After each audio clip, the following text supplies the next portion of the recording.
The broadcast is now starting. All attendees are in listen-only mode. All right. Hello, everyone. Welcome to the Incite mobile webinar. Thank you for joining us. Last 30 minutes. Our three panelists will speak about their experiences with and predictions on mobile marketing, then answer some of your questions.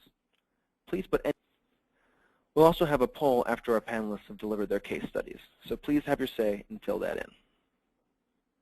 If you have to leave at any point, don't worry. We'll be sending along the recording to everyone who is registered next week. All right, well, before we get started, I want to let you know that we've asked our partners Proscape to agree to offer this program to one of the webinar attendees today. You can see the details on your screen. With this offer, Proscape will not only help you identify where your business will get the best benefit from mobile marketing, they'll design you an app that meets your needs for free.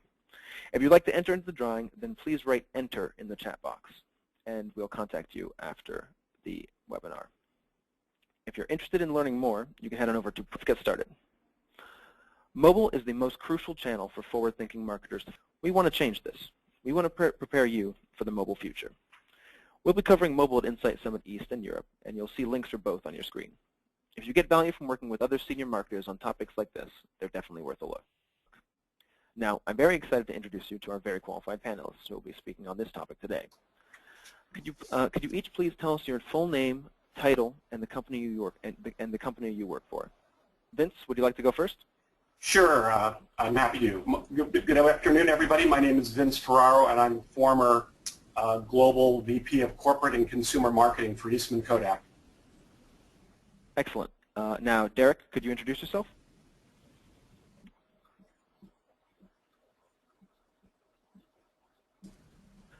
Hi. Actually, Kat, why don't you go next? Could you please introduce yourself? Sure. Hi, I'm Kat O'Brien. I'm Associate Director. And I'm Derek Pollack, the President of Proscape Technologies. Thanks, Mark. No problem. Sure. I mean, and I'll be short. A couple of years ago, Eastman Kodak projected out and knew that smartphones were going to be taking a lot of pictures, and that most of those pictures resided in Facebook. And I think people on the line could resonate with that. There are a lot of photos that are distributed and shared and stored, but they don't necessarily get printed.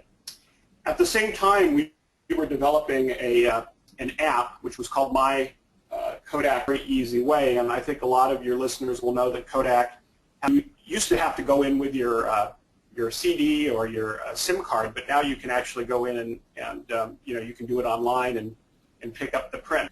Make sure that we increase the volume of prints that were done at these retail kiosks, and we wanted to generate media impressions and awareness for the Kodak brand and what we could do at the retail kiosks. So we did a real fun program, and you guys will see it on the right where you see the guy in the truck. We essentially drove customers to download a coupon for an 8x10 photo. We created a call to action out until there were 1 million Facebook photos were set free. So he traveled all the results. In the 3 days that we 6%, it generated 366 million impressions, which was more than triple the expectation that we had. We got 65,900 new likes on Facebook, which was on Twitter. So not only did we get the media kiosk nationwide by 27th award, the value that I saw as the executor, it had an unmet need. The unmet need were these photos that were sitting on smartphones or sitting in Facebook accounts that, quote, needed to be liberated. And it was a very successful program for Kodak. And a mobile app with a call to action was a center part of the design of the program. That's a fantastic example of the way that mobile can be used with, to connect with people in real time and trapped in this plexiglass box with Kodak, and but also a way to. It's also very much about kind of getting those sort of digital pictures that people have with them all the time and bringing them into the physical world, having them printed out. I think it's quite and exciting as well as things in the digital space. Okay, now Derek, I know Proscape works almost exclusively with mobile as. Let me just cite a bunch of examples with case studies so that people can kind of connect the dots to a real-world implementation. Marketers to rapidly create, and the keywords on rapidly, so to create a mobile app could take months, this takes hours. Manage, create and manage, and measure. So why do marketers in right place and right message channels we're reaching, what content is being deployed, and where are some examples for you. I'll start with a live event example, and I'm going to go on a sports theme where Pat O'Brien will be picking up in a minute. But Stadio della Roma, it's a brand new stadium that's under construction in Rome. Just like Vince was talking about, an example there is what Vince talked about with Kodak, or we have a content must be continually in last example. So Coach, the manufacturer of luxury fashion products, for example, like a clutch bag or a big burrow bag. Have immediate contact with them as soon as something goes wrong. They can tweet about it or they can connect through an app. And kind of interested in hearing your experience with ESPN Deportes. Could you let us know on what you guys did with the World Cup? Sure. So for those of you not familiar with ESPN Deportes, we are part of ESPN, obviously, but in Spanish, serving Spanish speakers here in the United States. And so what I'm going to focus on is specifically around World Cup. And, something interesting is that Hispanics actually over-index both on social media and on mobile. So Hispanics own smartphones at a higher rate than the general population, and among those who do own smartphones, 95% of them use social media sites and apps on their smartphones. So, it's a great avenue for us to reach our core audience. And so for the World Cup, we had an interesting challenge. That is far and away the #1 thing of interest to our fans is the World Cup in general, but obviously, while it's going on in particular. But while ESPN had the English language could engage, while they're watching the game, a lot of people are using a second screen, and so they could be doing that with us, even if whether they were watching the game on ESPN Deportes in Portuguese, ESPN in English, or on Univision in Spanish. And so for engagement at the time, both from our brand accounts as well as from our talent. And so, while the World Cup was going on, and so, both of them have a few thousand comments, a few thousand. Thank you, Kat.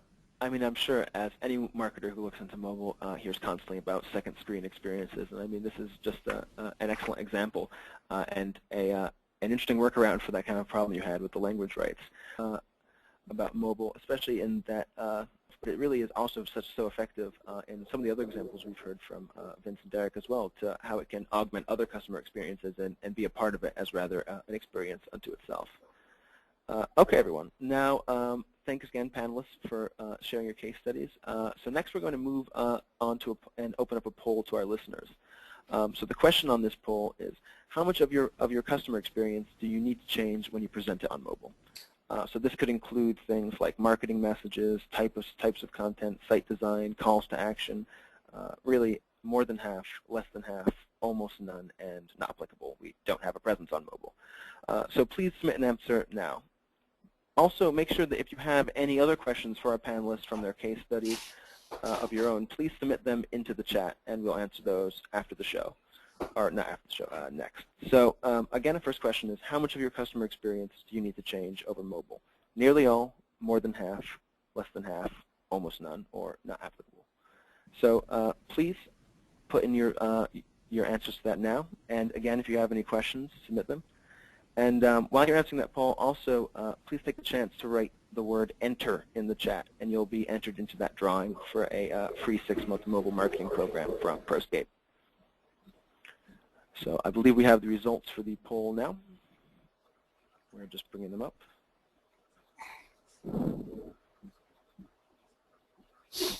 All right. Oh, there we go. All right, let's see. We're just going to share those in a second, but I can see them on my screen here. So 16% said nearly everything has to be changed. 22% of you said that more than half of their customer experience has to be changed on mobile. 29% said less than half, and 4% shared now. Oh, there we are. Oh, now it's gone. Sorry, folks. This is radio. All right. Well, I can offer some brief comments while we wait for those to show up. But I think maybe the most interesting number we have here was that 29% of you said you don't have a presence on mobile, which is absolutely fine. So I guess it's a lot of marketers are looking how to even begin in this space and how to. All right, everyone. I believe if you look at your screens now, you'll see those percentages. And so if you hold on for a moment, we'll bring those up.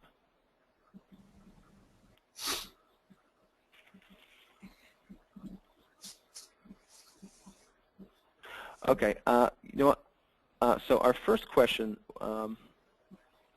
is going to be, so Vince, could you tell me about, sorry a second, we're just getting these questions up here. Okay, yes, Vince.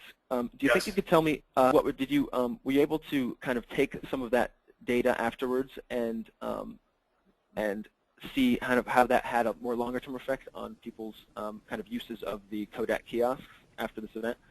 Well, I think, you know, when we went back and took a look at it, I mean, the real aha for us, and this is something that's just become more pervasive from my perspective, and that is really the mobile centricity of a lot of marketing. I think if you were to go back a couple of years ago, you know, you were still designing marketing programs, promotions, visuals for a PC or a desktop or a notebook.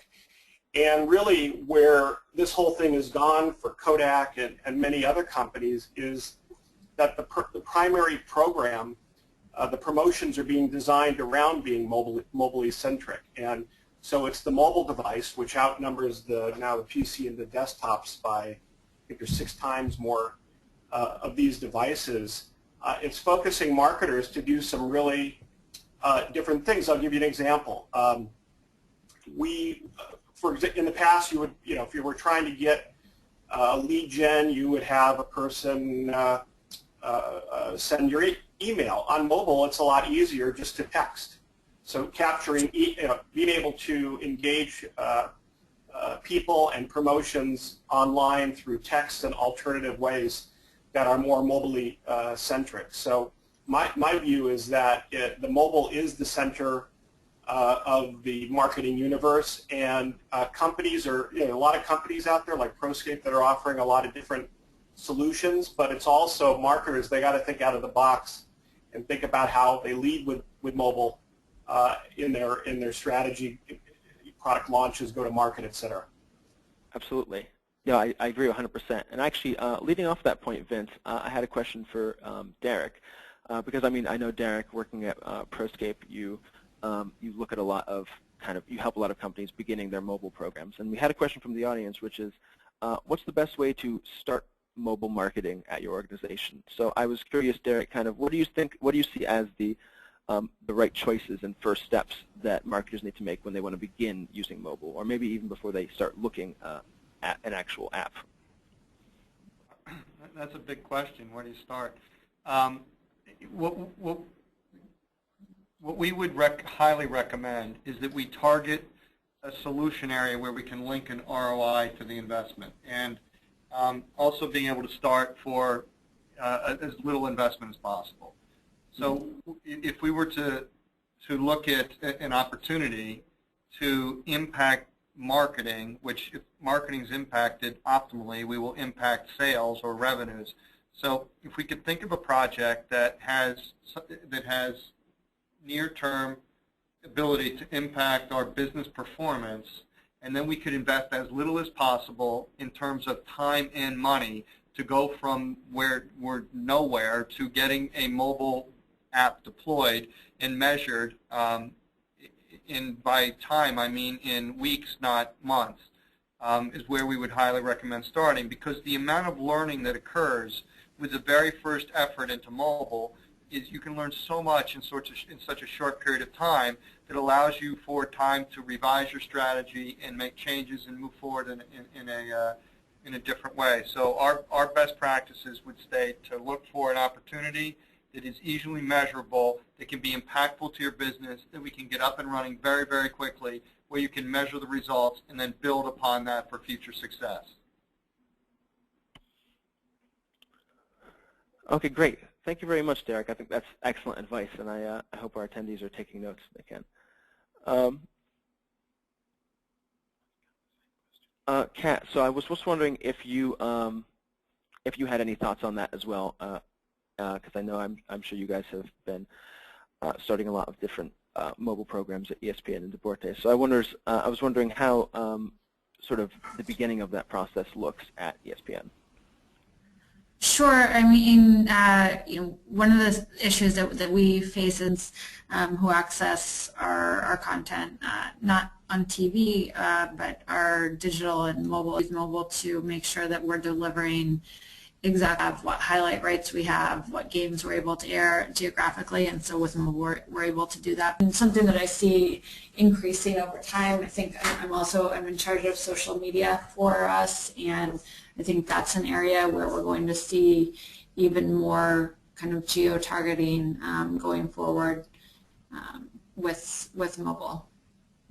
Absolutely, yeah. And I mean that there's location-based services of mobile too, and I think there's going to be a lot of movement there in the future, at least from what I've seen through my research. So, well, thank you everyone for before you go, I just want to remind everyone in the chat that this is your last chance. If you want to enter into that contest with Proscape, please just write the word enter. If you are interested, check out proscape.com, and you can there you'll be able to find a free 30-day sites. Kat, Derek, and Vince, thank you. Coming summits in New York and London, where you can hear more hard-hitting, in-depth conversations between high-level brand marketers. We have CMOs from AOL, Heinz, Prudential, Boots, Oats, and O2 speaking at our events on topics such as content marketing, big data, customer centricity, and, of course, mobile. And don't forget, as always, anyone who's listening to this podcast or this webinar, please, you'll receive a free 30% discount to our Incite On Demand system. So if you go to insitemc.com/on-demand, you'll be able to get a free trial, and we'll send over that code in our follow-up email. So this has been Mark Kirstein with Incite Marketing Communications. Thanks for listening.